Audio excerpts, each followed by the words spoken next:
Short list ಅಂದ್ರೆ ಸೀನಲ್ಲಿ ನಾವು ಯಾವ ಶಾಟು ಯಾವ ಆಂಗಲ್ ಯಾವ ಮೂವ್ಮೆಂಟ್ ಯೂಸ್ ಮಾಡ್ತೀವಿ ಅಂತ ಸ್ಪ್ರೆಡ್ ಶೀಟ್ ಅಲ್ಲಿ ಪ್ಲಾನ್ ಮಾಡಿ ನೋಟ್ ಮಾಡ್ತೀವಿ. ಅದನ್ನ ಶಾರ್ಟ್ ಲಿಸ್ಟ್ ಅಂತ ಕರಿತೀವಿ. ಸೀನ್ ನಂಬರ್ ಅಂದ್ರೆ ನಾವು ಯಾವ ಸೀನ್ ಶೂಟ್ ಮಾಡ್ತಾ ಇದ್ದೀರಿ ಅಂತ ಸ್ಪೆಸಿಫಿಕ್ ಆಗಿ ಇಲ್ಲಿ ನಂಬರ್ ಮೆನ್ಷನ್ ಮಾಡಬೇಕು.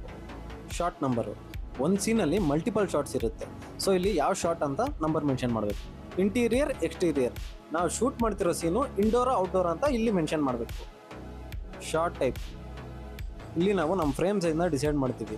ವಿತೌಟ್ ಪರ್ಪಸ್ ರ್ಯಾಂಡಮ್ ಆಗಿ ನಾವು ಶಾರ್ಟ್ ಇಡಬಾರ್ದು. ಎಕ್ಸ್ಟ್ರೀಮ್ ವೈಡ್ ಶಾಟ್ ಎನ್ವಿರಾನ್ಮೆಂಟ್ನ ಎಸ್ಟಾಬ್ಲಿಷ್ ಮಾಡೋದಕ್ಕೆ ಈ ಶಾರ್ಟ್ನ ಯೂಸ್ ಮಾಡ್ತೀವಿ. ಫುಲ್ ಶಾಟ್ ಸಬ್ಜೆಕ್ಟ್ ಹೆಡ್ಡಿಂದ ಟೂವರೆಗೂ ಕವರ್ ಆಗುತ್ತೆ. ಕ್ಯಾಮ್ರಾ ಆ್ಯಂಗಲ್ ಇದು ವಿಜುವಲ್ ಲ್ಯಾಂಗ್ವೇಜ್, ಇದು ನಮ್ಮ ಕ್ಯಾರೆಕ್ಟರ್ನ ಮೈಂಡ್ ಸೆಟ್ ಮತ್ತು ಎಮೋಷನ್ನ ತೋರ್ಸೋಕ್ಕೆ ಹೆಲ್ಪ್ ಮಾಡುತ್ತೆ. ಲೋ ಆ್ಯಂಗಲ್ ಸಬ್ಜೆಕ್ಟ್ನ ಡಾಮಿನೆಂಟ್ ಆಗಿ ಮತ್ತು ಪವರ್ಫುಲ್ ಆಗಿ ತೋರ್ಸೋಕ್ಕೆ ಯೂಸ್ ಮಾಡ್ತೀವಿ. ಕ್ಯಾಮ್ರಾ ಮೂಮೆಂಟ್ ಇಲ್ಲಿ ಕ್ಯಾಮ್ರಾ ಸ್ಟೇಬಲ್ ಆಗಿ ಒಂದೇ ಜಾಗದಲ್ಲಿ ಇರಬೇಕಾ ಅಥವಾ ಮೂವ್ಮೆಂಟ್ ಆಗಬೇಕಾ ಅಂತ ನೋಟ್ ಮಾಡ್ಕೋತೀವಿ. ಟ್ರ್ಯಾಕಿಂಗ್ ಶಾಟ್ ಕ್ಯಾಮ್ರಾ ಮೂವ್ಮೆಂಟಲ್ಲಿರುತ್ತೆ, ಮೇನ್ಲಿ ಕ್ಯಾರೆಕ್ಟರ್ ಮೂವ್ಮೆಂಟ್ನ ಫಾಲೋ ಮಾಡೋದಕ್ಕೆ ಯೂಸ್ ಮಾಡ್ತೀವಿ. ಆಡಿಯೋ ಇಲ್ಲಿ ಆಡಿಯೋ ಟೈಪ್ ಮೆನ್ಷನ್ ಮಾಡ್ತೀವಿ.